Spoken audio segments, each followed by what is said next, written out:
Good morning, everyone. Y'all are probably tired of seeing me come up here and set up with all my stuff, so I'll just get right into it. This might be a hard case because it involves young people.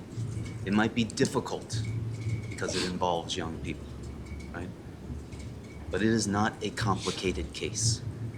It is a case about the most basic right that any of us have, which is the right to defend ourselves when we're faced with people that are intent on doing us serious physical harm.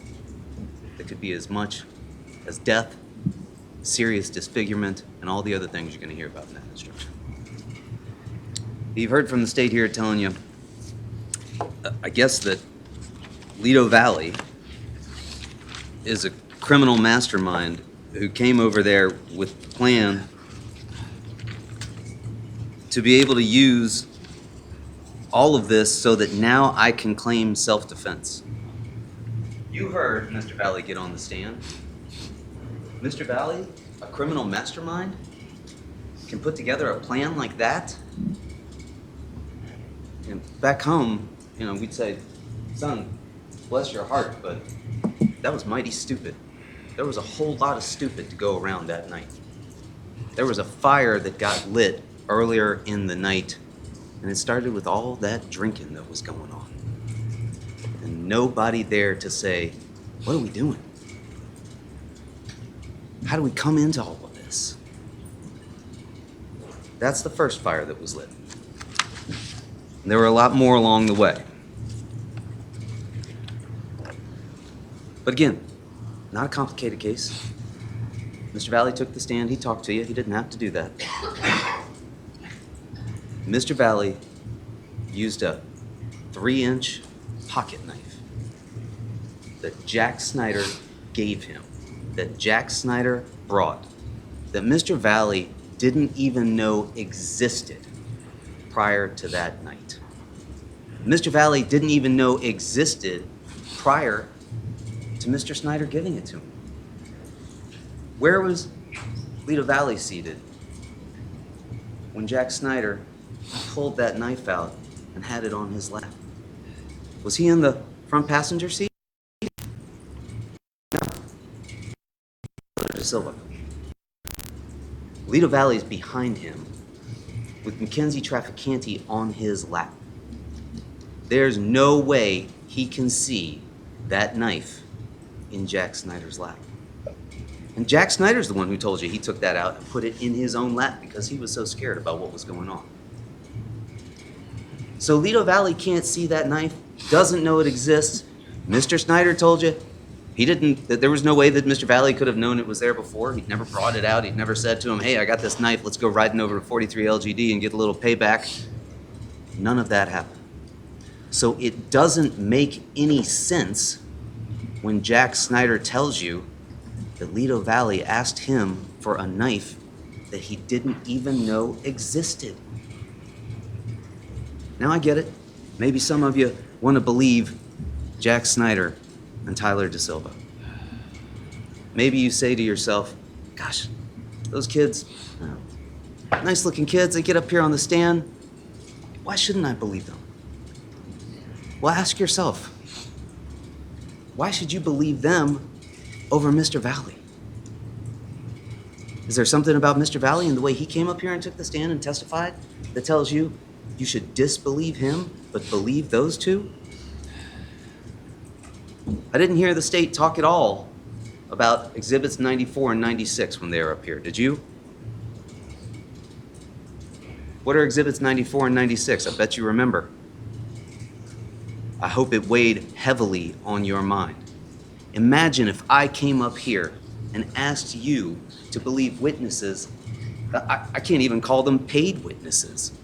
They have something more valuable than any money they could ever be given. What is more valuable than a complete immunity agreement? Anything? Is there anything that a 18, 19, 20-year-old kid would not come up here and do or say in order to avoid any penalty whatsoever for their actions? Does that bother you? Does that disturb you? It should. Does that sound like justice for all? Does that sound like justice for some? Does that sound like equal justice to you? Gonna give those two kids immunity agreements. Jack Snyder drove the car over there, gives the knife over to my client. Tyler De Silva gets in that same car, rides over there to 43 Laurel Glen Drive, says he's gonna go make peace. Listen, there was a lot of stupid going around that night. Tyler De Silva got up here on the stand and told you, well, I thought I could go up and talk to them because I didn't have a problem with them. Maybe he did. Maybe some of you sitting here look at these kids and think of your own kids. State's attorney did, I know I did. Would any of you put your faith in something as important as this in a 16 or 17-year-old? Would you have reason to doubt that maybe they would fail to go to the grocery store and get everything that you had for them on a list? But we're gonna sit here and expect these folks to give us the evidence that we need in order to convict somebody of murder who's charged with the same things that these folks could and should be charged with. They told you that. They know what they're exposed to. I went over it with them. I asked them about it. They know exactly what they're doing when they're coming in here. Jack Snyder's story doesn't make any sense. He gave him the knife because he asked for the knife that he didn't know existed?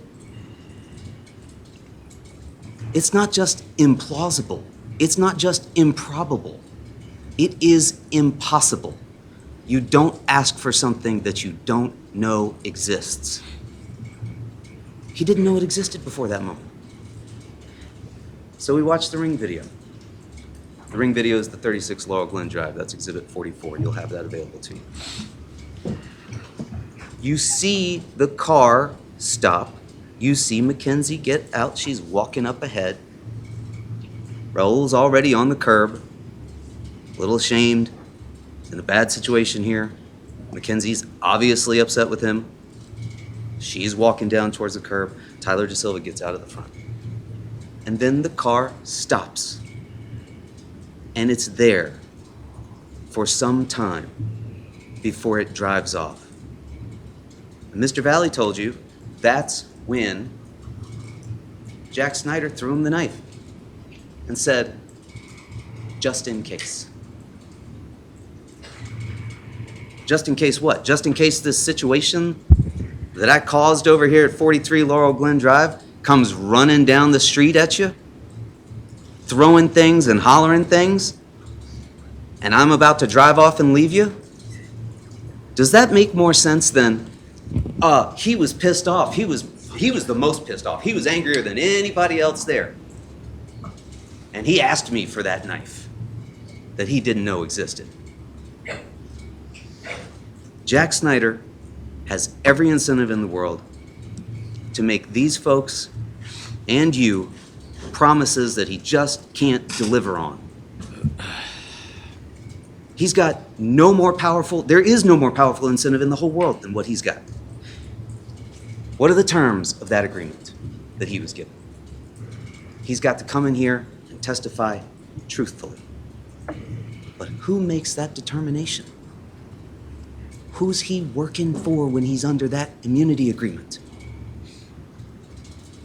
Not me. Not you. The state. And what did they all tell you, almost without fail, about what they did before they came in here? They met with the state's attorney a number of times. To do what? To get ready, to make sure that when they took that stand, they were going to testify truthfully. And I put air quotes around that, because what does truthfully mean in this instance? To those guys, as they told you, it meant not deviating from the things that they had said. The things that they waited 7 months, and after they'd gotten an immunity agreement, before they were going to say anything. Now, when we were in here during jury selection, some of you said, well, there can be a lot of gray. There's more than two sides to every story.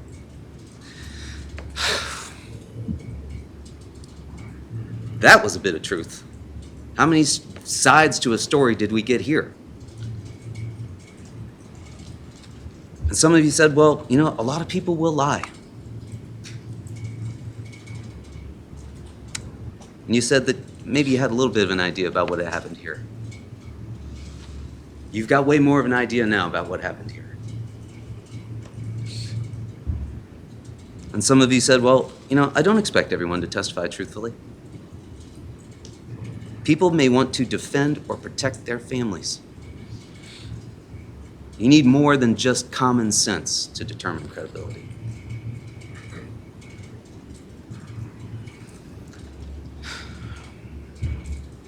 Some of you said you had an experience with a kangaroo court. And you know what that's like. Don't turn this into a kangaroo court by putting any more weight into the testimony of Tyler Da Silva and Jack Snyder than what it deserves. And it doesn't deserve any more weight than the paper and the ink on which it is written, because that incentive is overwhelming. That's more than just defending your friends or your family. That's defending yourself. And some of you said, if we don't follow the law, our system wouldn't work. It's not here just for one person. It's not here just for a few people. It's here for all of us. And that's right. You all take seats that were laid out for you hundreds of years ago. You come in and you take those seats, and you got to put your sympathy aside. Sympathy for the victim, sympathy for the complainant, sympathy for anybody. It's got no place here.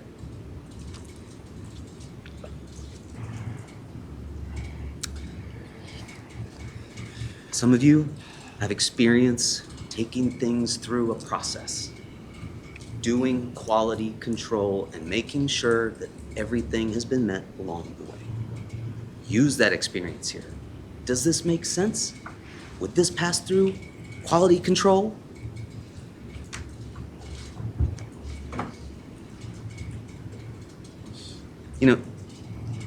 I told you before, some of these witnesses, if not all of them, are promising more than they can deliver.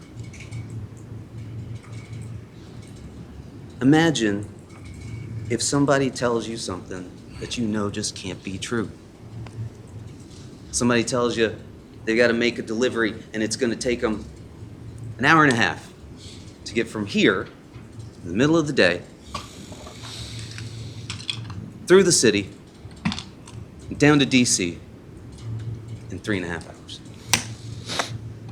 They're making you a promise because they want you to believe them. They know you'd be really happy if they could actually make that trip, but they can't deliver on that. That's more than what they could possibly do. That's what these witnesses are doing for you. They're telling you things that they can see that couldn't have been seen. Why are they doing that? They want to avoid consequences that Mr. Valle is now saddled with.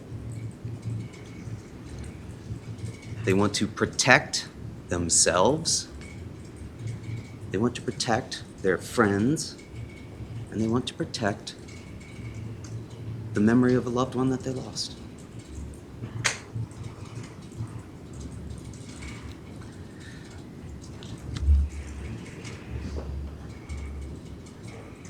Now, during jury selection, I asked you all if you could be open to the idea of self-defense. And to a person, you told me that you could. Some of you said you'd had to use some self-defense before. And you said you'd be open to it and you could understand that the law allows you to use self-defense. To defend yourself, to defend loved ones, Whether or not you had experience with doing that, you said you'd be open to it. I don't know what you thought you were going to hear or what you thought self-defense looked like. Some of you had experience with it, some of you don't. But this is what self-defense looks like. It's messy. It's chaotic. It transpires quickly, and you don't have to make the best decision. That's not what the law requires. That's not. It's a higher bar than anybody could be expected to make. It requires that you make a reasonable decision, that you make a decision that you had a reason for.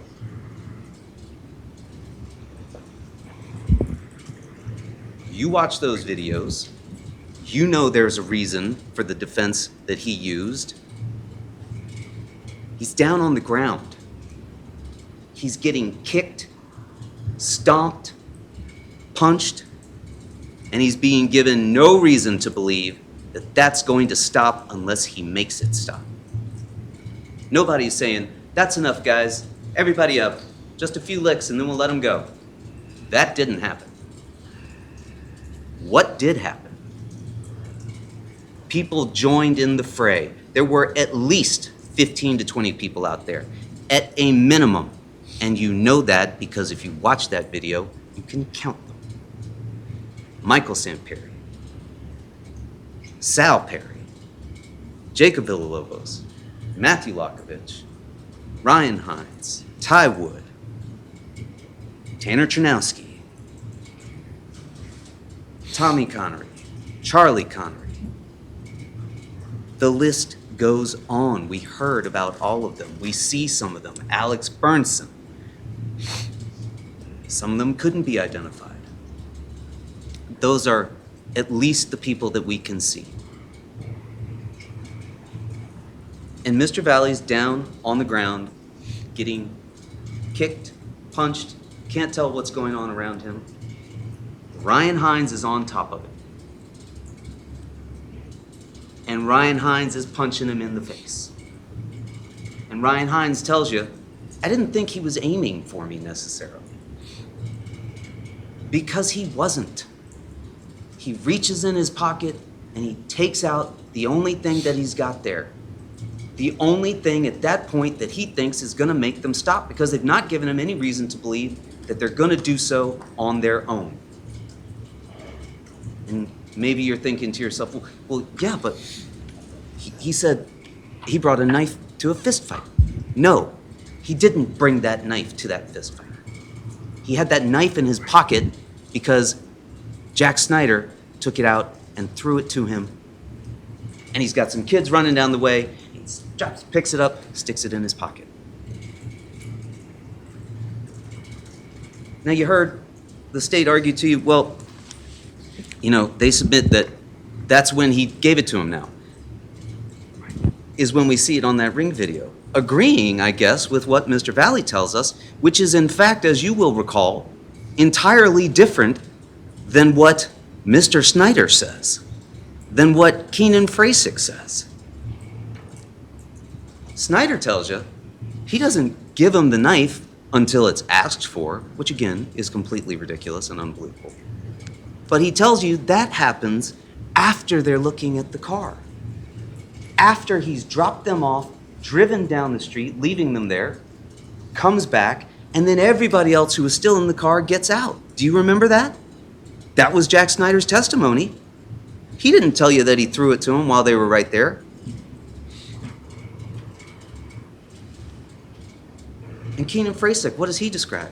A mad scramble through the console, through the glove compartment. Where's that knife? Give me the fucking knife.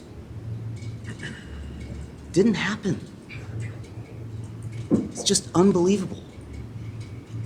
It's not what Jack Snyder or anybody else describes. But Jack Snyder and Tyler DaSilva and all these other kids that are in that car, all these kids that had once been his friends, all these kids who haven't talked to him ever since that night, though they still remain very close with one another.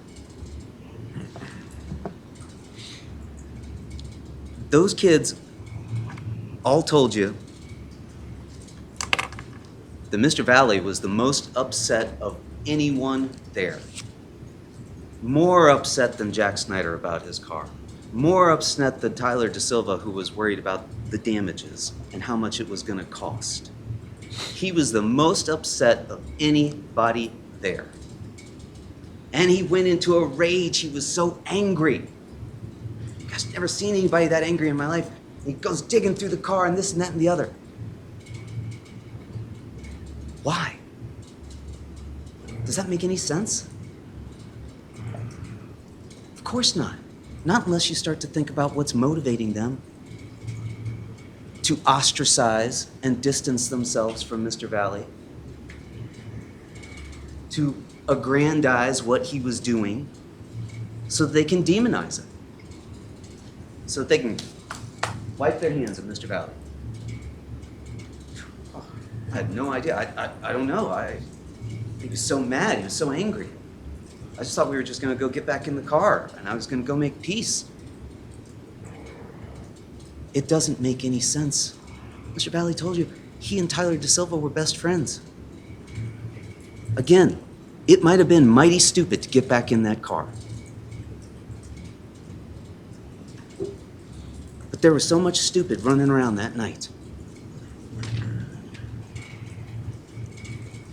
And now Mr. Valle's the only one sitting here facing anything for it.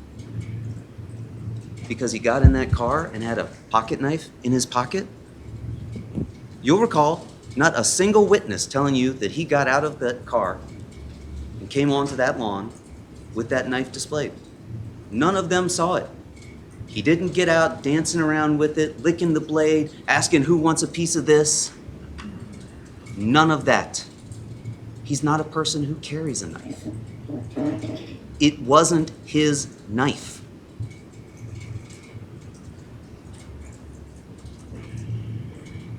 And mind you, one of the charges that you don't hear here is criminal trespassing.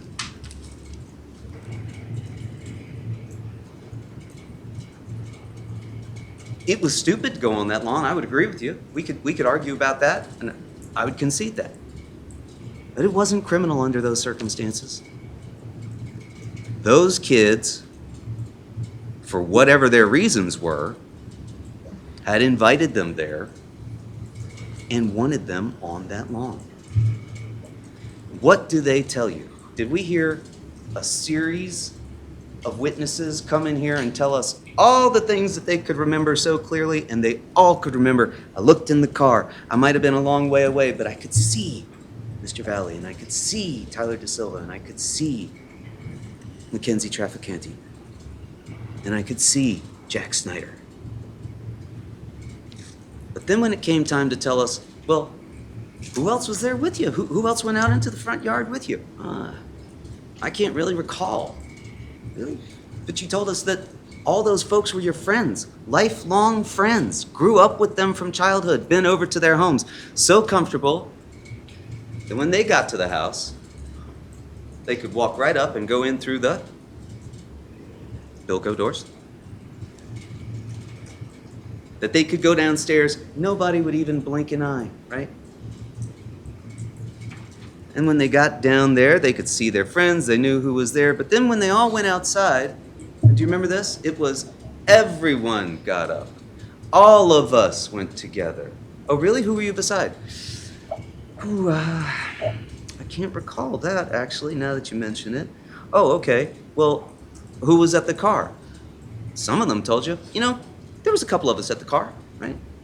Maybe 3 or 4 of us at the car. Then others told you, no, there was maybe 10 of us that went to the car. And there were others that told you, no, there was more like 15 or 20 of us and we were all around the car. Some of them told you, I didn't see anybody touch the car. I didn't see anything going on over there. It was peaceful, what I saw. And yet others told you, no, we had our hands on the car. We were rocking it. There was somebody bouncing up and down on the rear bumper. Who? I can't recall. Oh, okay, but you just went through a whole list of folks that you could tell us were there, that you saw downstairs, and you all went out together. So surely you must have seen Tyler Rich by the car. I don't recall. Oh, okay. What about Ty Wood? Where was he? I don't recall.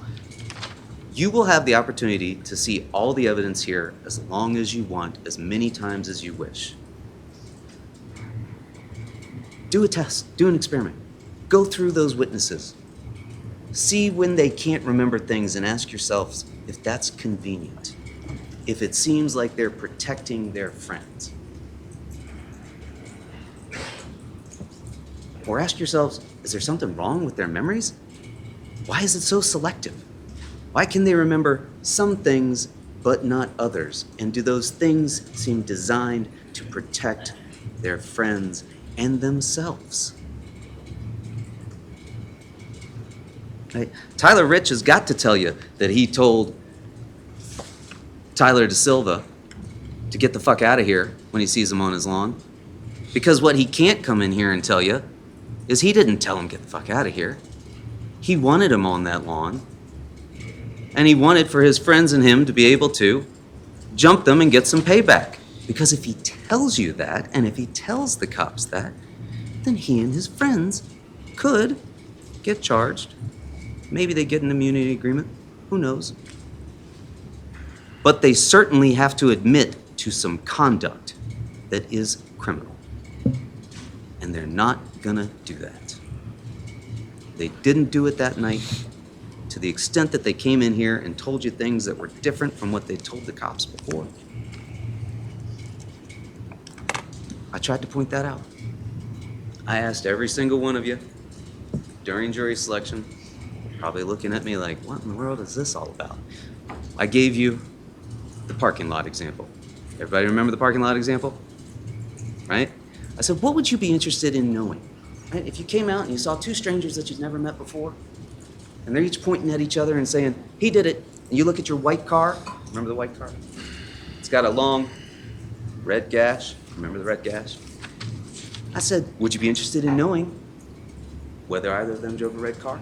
You guys looked at me, you're kind of like, I guess. And I said, okay. Would you be interested in knowing whether or not there was any objective, other evidence that you could look at, like surveillance camera footage? He said, yes, that would be interesting to me. And I said, okay. Would you be interested in whether or not there were any eyewitnesses or people who claimed to be eyewitnesses? And you all said, yes, I think I would be interested in that. And I said, would you be further interested in knowing where those people were standing and whether or not it was possible for them to have seen what they claimed to have seen? And you all said, yes. And then I finalized that and I said, and would you be interested in seeing how all of that evidence either aligns or doesn't? And you all said yes. I know you did, because I wouldn't have chosen you otherwise. That's your job, is to look at that evidence. It's my job, based on what you told me, to try and show you those things about the evidence that gives you some doubt about what you're being told. You're being asked to align yourself with Tyler Da Silva and Jack Snyder. You're being asked to condone that testimony and accept that and say, I don't have a reasonable doubt about what those two fellas told me. Again, would you trust those two fellas knowing that had that kind of incentive under any other circumstances where you had a decision as serious as this to make? If they were the two guys, the paid spokespeople, that were telling you about a surgery that you should get, would you want to know what sort of value they were being given to tell you that that was what you needed to do? Of course you would. Would you make a serious decision and not have a reasonable doubt about it on the basis of those two folks? Would you trust that kind of evidence under those circumstances? Of course you wouldn't. Don't start doing it now. Why would you? You'll never forgive yourself if you do that. Don't overlook your reasonable doubts. This system is built on reasonable doubt. It's fundamental because none of us were there.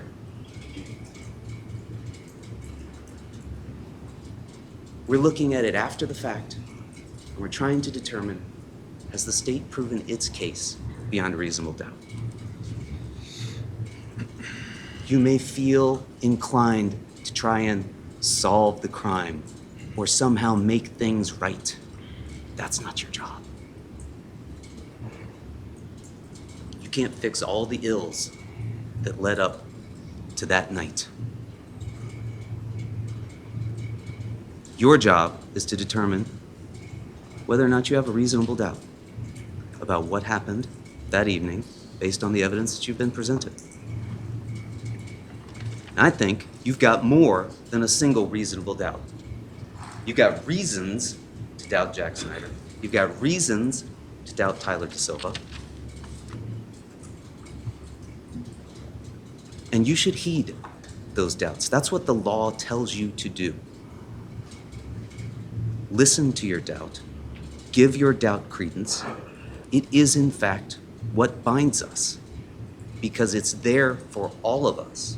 And if you don't follow that doubt and give it the credence that it deserves, you're not following the law. And you're leaving these seats in a lower place than they were there when you took them.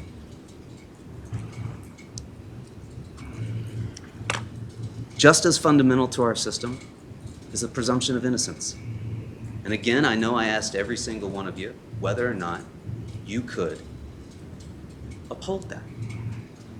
Whether or not you could tell me as you sat there and looked at Mr. Valle that you could presume him to be innocent, despite the fact that he had been charged with these things. And again, we made it kind of easy for you. This is not a case of a whodunit. This is not a case where we're claiming somebody else, who knows. No, this is not a case about who did what. With the exception, perhaps, I guess, of Faison Teal, as I think about it. There's no evidence really to show you that what happened to Faison, cut on his arm there, was as a result of a stab any more than Faison coming in and getting in a couple stomps, somebody pushing him from behind, and him getting a cut there. There really isn't. But it's not about who had the knife. It's about why and whether or not that was reasonable. Did he have a reason to do that? Or was he just out there to kill somebody? The state gets a lot of things wrong about this case. But it got one thing absolutely right. This is a specific intent case. But it's not specific intent to murder. You know that. You sat here through all of this. There was no specific intent to go out and murder. In order to believe that there was specific intent to murder Jimmy McGrath, you would have to believe that Mr. Valle was some sort of trained knife fighter who knew that by taking a 3-inch pocket knife and inserting it between the 6th and 7th intercostal, that he could strike directly into Mr. McGrath's heart. Now again, he's no criminal mastermind, and he's certainly no trained knife fighter. What he was a 16-year-old boy down on the ground getting stomped and kicked. And the numbers were overwhelming. Was it 15? Was it 20? Were they all focusing their attention on him at one point? Were they all focusing their attention on Tyler DaSilva? In that chaos, that's not a determination he could or had to make. None of us likes violence. We're not up here saying violence is okay. That's not part of the argument. But what we're saying and what the law says is that when you have a reason to believe that you need to defend yourself, that you have a right to do that and to use the force necessary. And that's what he did. And how do you know that that's what he did? Well, I guess if the state's now conceding that he got that knife during that exchange down on 36 Laurel Glen Drive, when we see those folks coming up, then the state should also have to concede the following. He had that knife in his pocket And he didn't take it out when those folks came up. And he didn't take it out when he got sprayed in the face with WD-40 or PB Blaster. Forgive me, I have no idea what PB Blaster is, but I understand it's something that you could spray out from an aerosol can. And he didn't use it then either, despite having it right in his pocket.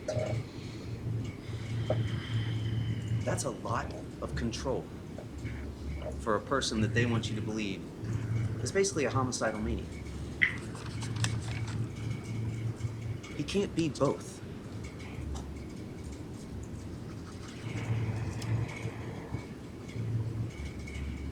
Now, when he's down on the ground, you may recall Ryan Hines telling you, again, I didn't feel like he was aiming at me.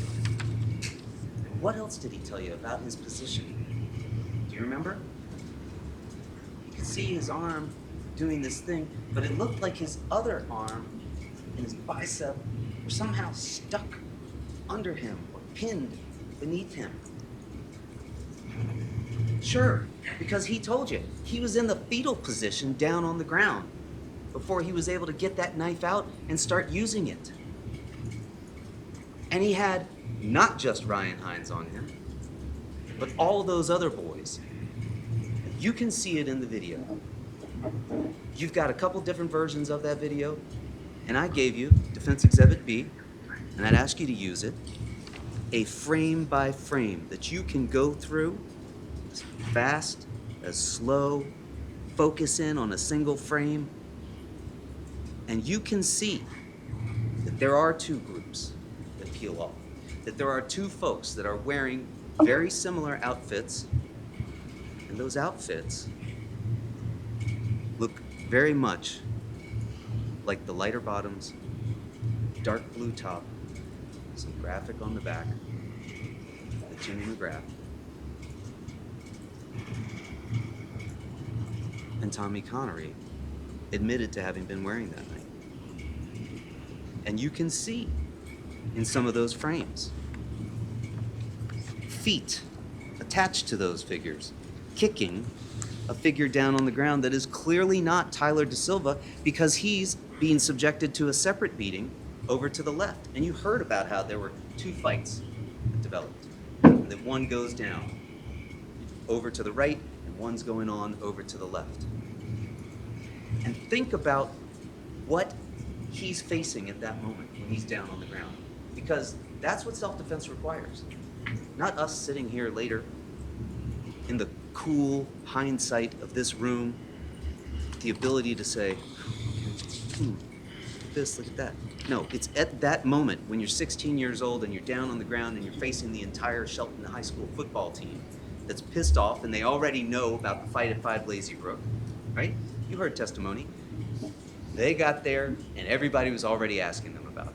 One of the first persons that came up to ask Ryan Hines about it was Jimmy McGrath. Griffin Marcinzik told you, Jimmy McGrath's one of the toughest kids I knew. There was already a building fury in that basement. They didn't know about that. This bunch of idiots are in the car. They just got added to a group chat. People are talking shit to them, as they said. People that they claim they knew on social. Can we all agree that if you think you know somebody on social, you don't know that person? I think you guys have all gleaned what a Luddite I am by my inability to work this contraption over here. Knowing somebody on social, you just don't know anything about that person. These were all strangers, at least to my client. Now, you know they're not all strangers to Tyler Da Silva. Right? He told you about growing up with some of them. He told you about they knew cousins and things of this nature. And here they are, texting in the group chat, talking shit, and he says he thought it would be funny to tell them to come over to Trumbull High School because they were gonna leave Trumbull High School, and if they showed up, they'd be gone. And then he told you, I saw a picture that got sent on the group chat, and I realized, oh man, I know some of these kids, and he left. He left the group chat. There's Tyler Da Silva, Jack Snyder in the front seat. And they're still going back and forth, and they're still going at it. Jack Snyder and Griffin Marcinzik are really going at it, right? Griffin Marcinzik is taking photos of the car out front saying, "Sitting ducks." That's what he was facing when he's down on the ground. Not you and I coming up around him and saying, "What's going on here, my friend? Perhaps you should not be here right now. This appears to be a bad idea." No, that's not what that video shows. And let's talk about the existence of that video. These kids were ready. They came out with their phones going. This was gonna be a trophy. Just like a hunter hanging a head up on the wall. Let's document this. Let's record this. Not, "Oh gosh, we don't want this to be going on. This scene's a little too violent. Gentlemen, let the young man up." No, we're filming this thing. And we're celebrating. You remember Tanner Chanowski up on that stand? When I asked him, "Can you identify whose voice that is saying, 'Yes, sir'?" That was me. That was you? And you're saying, "Yes, sir!" Is that celebratory? I don't know what you mean, celebratory. I don't know. I don't know why I said it. Oh, I asked, did somebody ask you a question to which the answer was "Yes, sir"? Is that what happened? No, I don't think so. No, I don't think so either. And again, how many times did these guys tell you something here that they admitted they hadn't told anyone before? And how often were they telling you, "We were all doing something. Everybody just went. I couldn't see this and that and the other." But then on cross-examination, they would tell you, "Oh, well, yeah, everyone was throwing something, but actually that was me that was throwing something. Everyone was screaming stuff, but actually that was me that was doing that."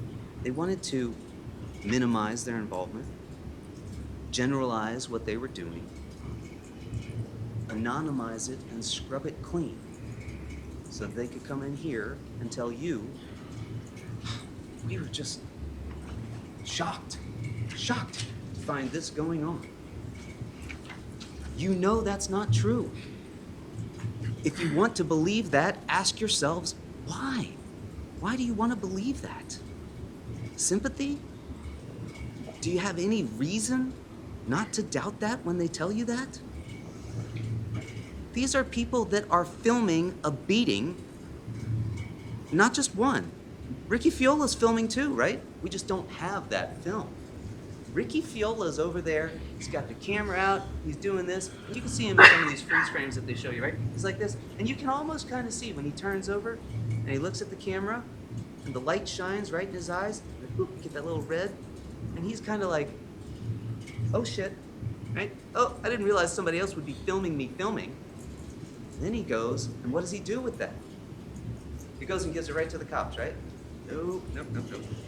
He takes it and he shows it to some girls that were watching the thing go on. He wants to show them Tyler Da Silva getting beat because he thought one of the girls would like seeing Tyler get, and then he kind of drifted off, right? And I asked him, can you finish that for us? And he couldn't remember what it was that he wanted to show him for at that point. There's no reason to believe that those folks were going to stop unless they were made to stop. And if you tell yourself that there's a reason to believe that they were going to stop unless they were made to stop, and if somebody back in that jury room tells you, no, he didn't have to do that. They were just going to stop and then let him up. Well, what's the reason to believe that? I'm asking, what's the reason to believe that? What's the psychology of a mob? What's the psychology of 18 to 20 boys and men? Don't forget, this is a boy at that time. Some of those folks there were men. They had already graduated, right? They told you. Taylor Capella told us. It was mostly older kids there that night. What is the psychology of a mob? The problem with the mob is not what they do as much as what they might do. Because you don't know what they might do. So when you're down on the ground You're getting kicked and punched and stomped. And again, we know there's at least 15 to 20 people there. It doesn't matter what these witnesses got up here and told us on the stand as far as saying, no, it was just a one-on-one, or maybe it was two of them talking with them.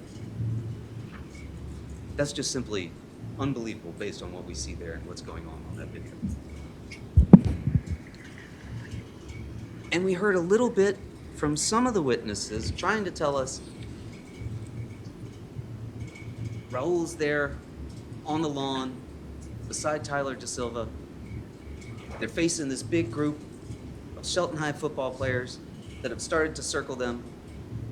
He's not got the knife out, but he's gonna pull back like he's cocked and ready to punch somebody. And who was that supposed to be? Ty Woods? You didn't hear Ty Woods tell you that, did you? No. You didn't hear a thing from Ty Woods. You heard the people that are trying to protect themselves from what they did tell you that that's why Tyler Rich just had to haul off, even though he was over here talking to Tyler Da Silva, and punch Mr. Valle, who again still had not pulled out a knife, even though he's got it in his pocket. Didn't even pull it out to say, hey, whoa guys, this is looking a little dangerous here. I think maybe you should all know, back off. No, at that point, Tyler Da Silva's still thinking he's gonna make peace because he knows somebody's cousins. They know his cousins. Ricky Fiola and Tanner Chanowski are proof that everybody there knew what they were planning to do because they had their cameras ready to go. So those are the kind of folks that are kicking and stomping and punching Tyler Da Silva and Mr. Valle while they're down on the ground. And the first three folks that get stabbed, look at their wounds. Again, Faison Teal. He told you, well, I was sort of over on the side, and then I came in and I started getting in a few, what did he call them? Light stomps? Medium stomps? You ever been medium stomped? Anybody? What's a medium stomp? A stomp is a stomp. A stomp is somebody down on the ground. You don't stomp somebody who's standing up, do you? No. No more than you stab somebody in the legs unless you're down on the ground. Look at those wounds. One to the back of the leg. A couple to the front.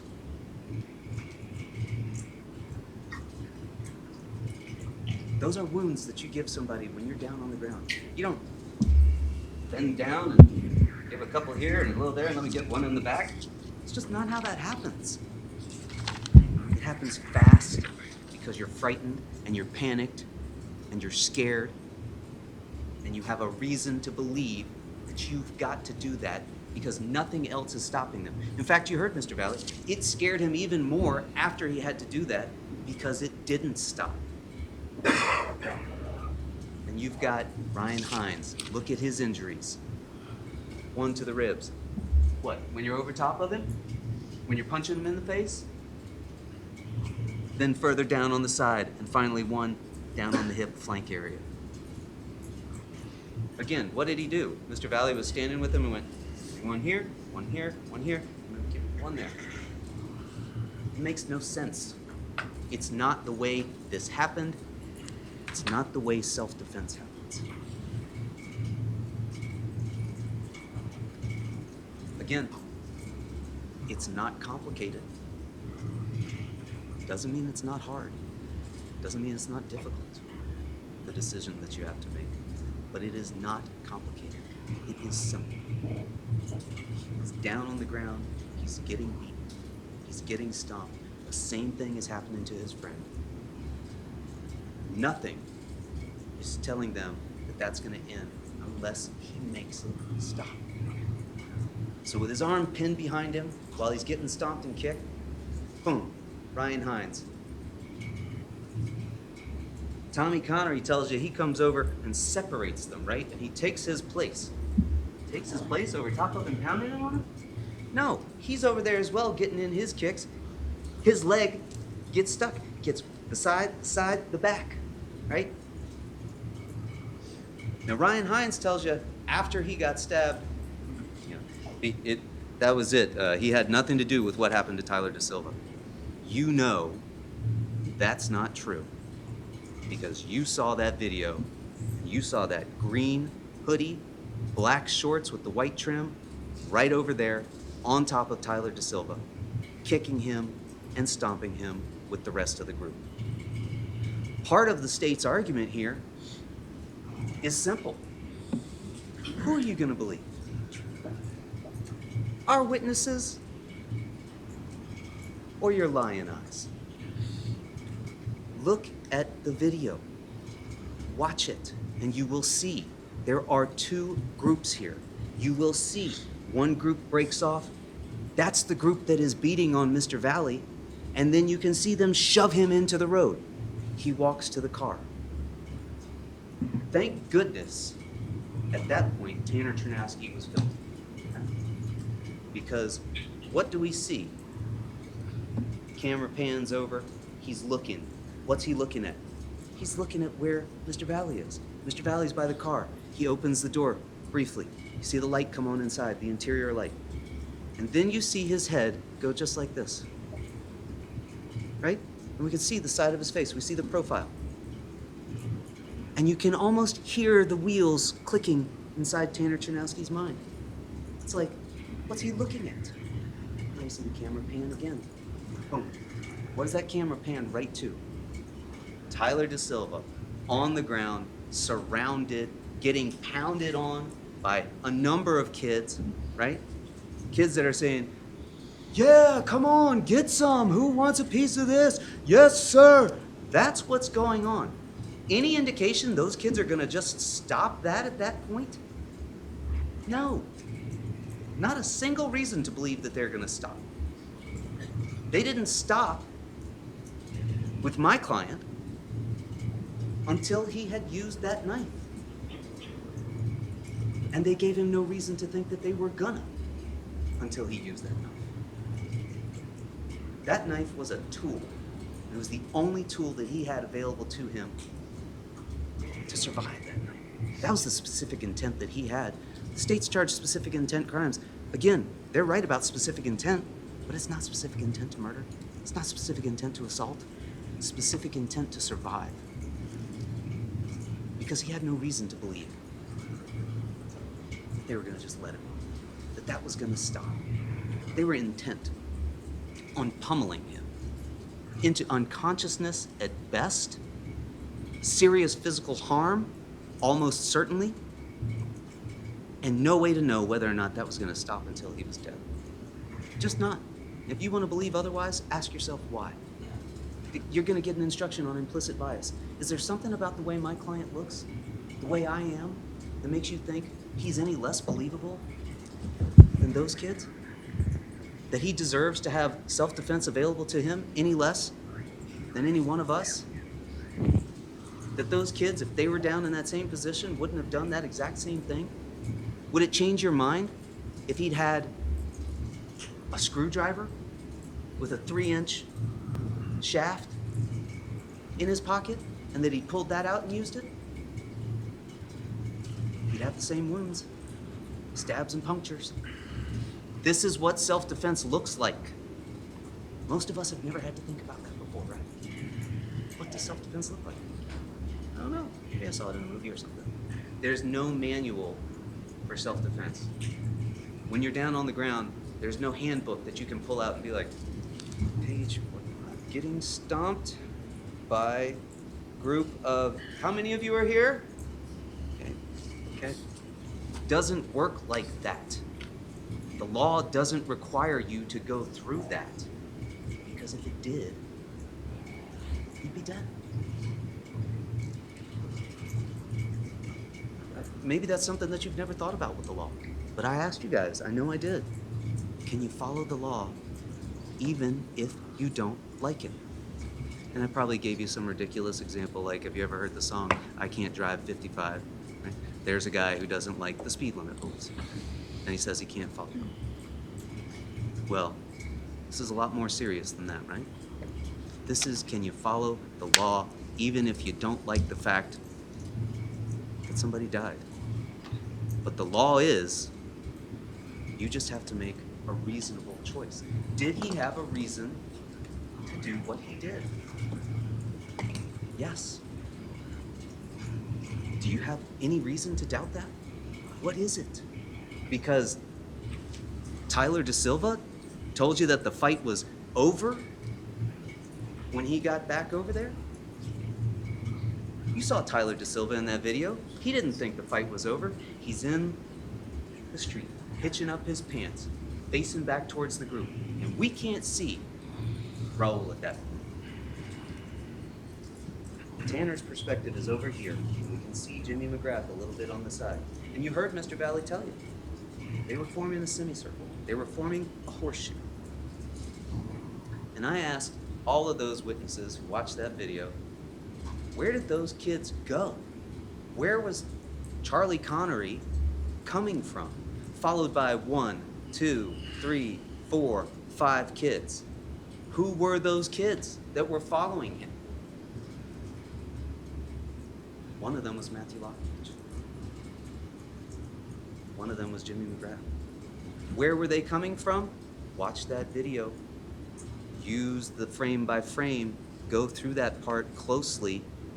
You'll see exactly where they were coming from. They're coming from just having been involved with the fight with Lito that shoved him out into the grass, out into the street. That's exactly where they're coming from. Now, he didn't have time to identify anybody. He didn't know Jimmy McGrath. That's probably the tragedy, the most tragic thing of this whole thing. These kids are practically strangers, at least when it comes to Mr. Valle, as to all of them. And with a stranger, you can't know. What is that person going to do? You have to make your decisions based on the information that they're giving you at that moment. Again, what's the information that he's got? These are kids that are going to attack the car. These are kids that are going to stomp, kick, punch, gang up on, film it, record it. For what? I asked Tanner Chernowski, why are you recording this? Oh, I don't know. I just do that. And then at some point he admitted to collect memories. He thought this was going to be a memory that he wanted to keep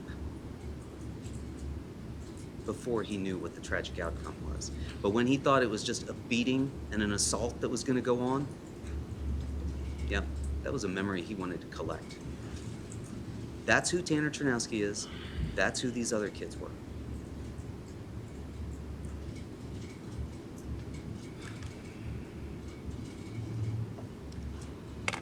Now, some of you might be thinking, well, when he comes back onto the grass and he passes by Tyler Da Silva, at that point, I can't see any of those other kids that are there. I just see Tyler, and then I see a little bit of Jimmy.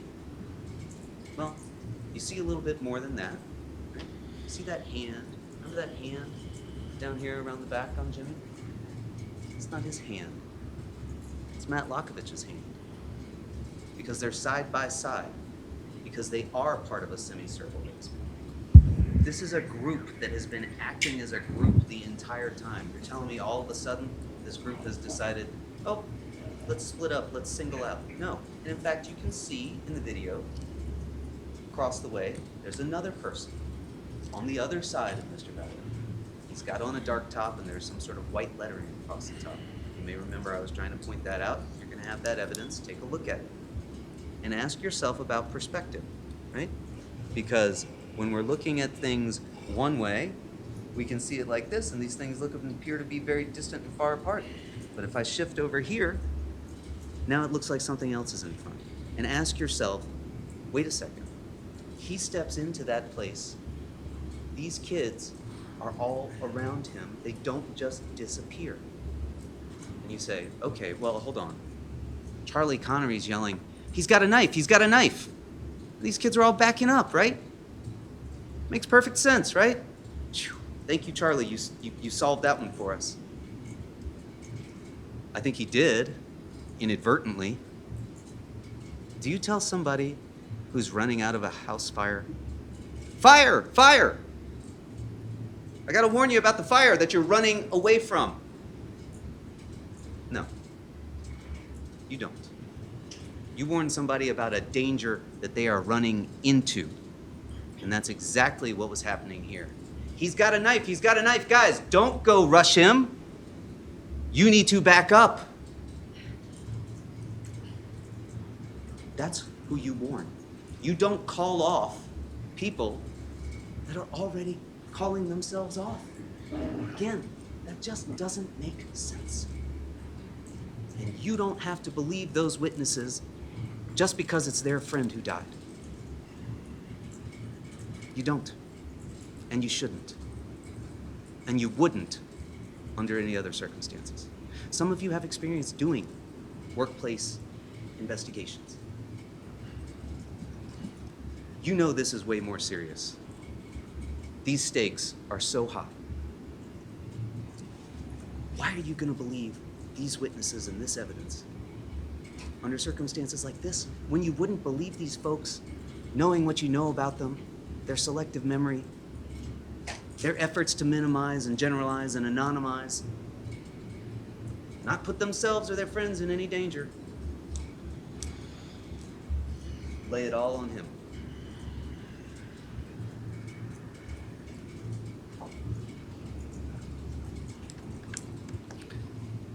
So your duty is to look at this situation, the circumstances that my client faced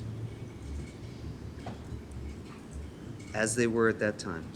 It's at least 20 verses 2. It's at least that. Could have been more. Some of these folks told you, oh, well, there's people watching. They're just sitting. They're just watching. Okay. If you want to believe that, there's probably nothing I can tell you or should even argue to you. These folks had sprayed WD-40 in his face. These folks, 20 verses 2. That's 40 fists, 40 feet and legs. There's nothing that says the force he uses to defend himself under those circumstances has got to be identical. Just because they have fists and feet doesn't mean he can only punch and kick back. That's not what self-defense requires. It simply requires reasonable. Is it reasonable to use a 3-inch pocket knife that you didn't bring, but that you have in your pocket because your friend gave it to you? Under those circumstances? Of course it is. Look at these wounds. Jimmy McGrath, 1 wound. That's it. He's not trying to stab him over and over and over. He steps into this situation. Look at the amount of time between the time he steps onto the grass. And again, perspective. They want to try and tell you that that kid on the far side of him is not lined up with Mr. Valle. Look at the grass underneath their feet. Valle's on the grass. That kid's on the grass too. The line of the curve goes just like this. You know about horizon and perspective? They're almost side by side, those two kids. The other kids haven't gone anywhere. It's wet. You remember me asking all these kids, is it dark, wet, rainy, misty? I don't remember. You can see it in the video. You can see rain beating on the windows of the cars. Of course it's wet. And you heard Taylor Capella tell us he came onto the grass and he slipped. He spun around. And Mr. Valle told you he got punched. Somebody swung at him. Did you see Matt Lockovich's hand on Jimmy's back? Then all of a sudden it's gone. You can infer what happened there. Matt Lockovich takes a swing at him, and Mr. Valle told you, I just swung, I put everything I had into it, I was terrified. These kids hadn't stopped before when they were stomping me and I had to use that. They weren't stopping now. Did he have a safe retreat that he could completely and safely retreat? Of course not. Last time that he had tried to get up, these kids tackled him and went down again. And here they were coming again. And we know they were coming again because we hear them being warned. He's got a knife. He's got a knife. Again, you're not telling that to somebody who's not walking towards that danger you're trying to walk them off, who's not rushing towards that person once again. Mr. McGrath is holding the edge. These are all football players, right? They know what it means to hold the edge. He's holding the edge of that horseshoe in that semicircle. He is a threat just as much as anybody else in that mob at that point. Those are the circumstances that Mr. Valle was facing. That's what you have to judge him on. And if you want to believe these kids, look, you've heard about consciousness of guilt, right? Why have we heard this evidence about consciousness of guilt? It doesn't change anything about what happened down there on the ground at that point. It's just another effort to make my client look like some sort of criminal mastermind. He knew to go out and throw the knife into the woods. Well, let's talk about that. Who told us that that's what happened? Only one person. Jack Snyder. When he's in here singing for his supper, the jailhouse keys ringing in his ear, he's trying to give you something, trying to give the state something, to believe him. Oh, they haven't found a knife. I'll tell him he threw the knife down at the end of Adams, in the cul-de-sac. And then Chelton PD, Detective Bango tells you, oh, we went out, we looked for the knife, we couldn't find it. No knife. I guess that means Jack Snyder must be true. I guess Jack Snyder must be telling us the truth now about this. Tyler DeSilva doesn't tell you anything about that. He's in the car, it stops, nearly hits his head on the back seat. He's screaming at Jack about something. 1 or 2 seconds later, Mr. Valle hops back in the car.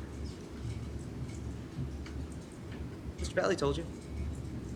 I got out of the car, I was feeling some pain, I looked at my ribs. He didn't tell you that he had the knife or that he did something with it. He told you he lost that knife, right? And he told you he lost that knife as he was running back, trips and falls, and what's he got on his hands? You've seen it. He's got 2 big, nasty strawberries on the heels, palms of his hands, exactly like somebody would have when they fell to the asphalt. Like it looks like road rash. And he lost the knife at that point. Do you have any more reason to believe Jack Snyder about anything, let alone that? Of course not. Ask yourself, if you want to believe him, why? Why do I want to believe Jack Snyder so badly? He's not giving you any reason to believe him. The text messages. Again, here's my client, a criminal mastermind, conscious of guilt. So he's texting with his girlfriend, who's also, no, she's 17. He's 16, she's 17. They're texting back and forth like he's gonna convince her that he wasn't there. That doesn't make any sense. He was panicked. He was still scared. He had no idea what had just happened. Look what he'd just been through. He's not gonna convince her that I wasn't there. And then he goes to Florida. He's 16. He doesn't go to Florida because he's trying to get away from things and he knows that he can go down there and escape. I don't even know if you can get on a flight when you're only 16 years old. But he gets on that flight because that's what his parents told him to do. And that's what you do when you're 16. When your parents tell you we're going to Florida. It's not a mastermind move on his part. It's just trying to make him look bad. He doesn't need any help looking bad, okay? Again,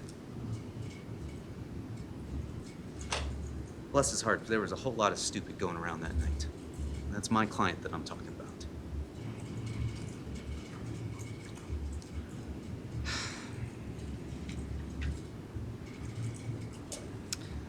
Mr. Valle is no different than any of these other kids. And if you're telling yourself for some reason that you think that he is, ask yourself why. Look at the situation all these kids were in that night. How did they get there? These kids at 43 Laurel Glen Drive were like torches. My client and his friends, they were like straw. Throw those torches in there, put them all together, there's absolutely no way to know what is going to happen as that wildfire starts to catch and goes round on the front lawn of 43 Laurel Glen Drive. But he certainly knew as he was down on the ground that folks weren't stopping with the stomping, they weren't stopping with the kicking and the punching. And so he used that knife, a tool to survive. If you're down in the bottom of a hole, dirt's being shoved on top of you, you're gonna use a shovel to climb your way out. That's what he was doing that night. You have every reason to believe that.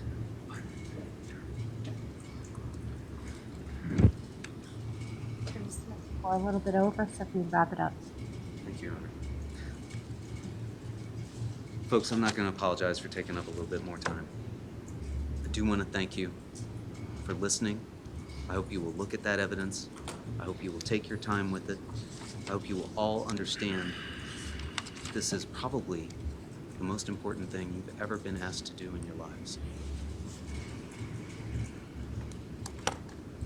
And I will tell you that the law requires you, despite the tragic ending in this case, the law requires you to find my client not guilty. Thank you.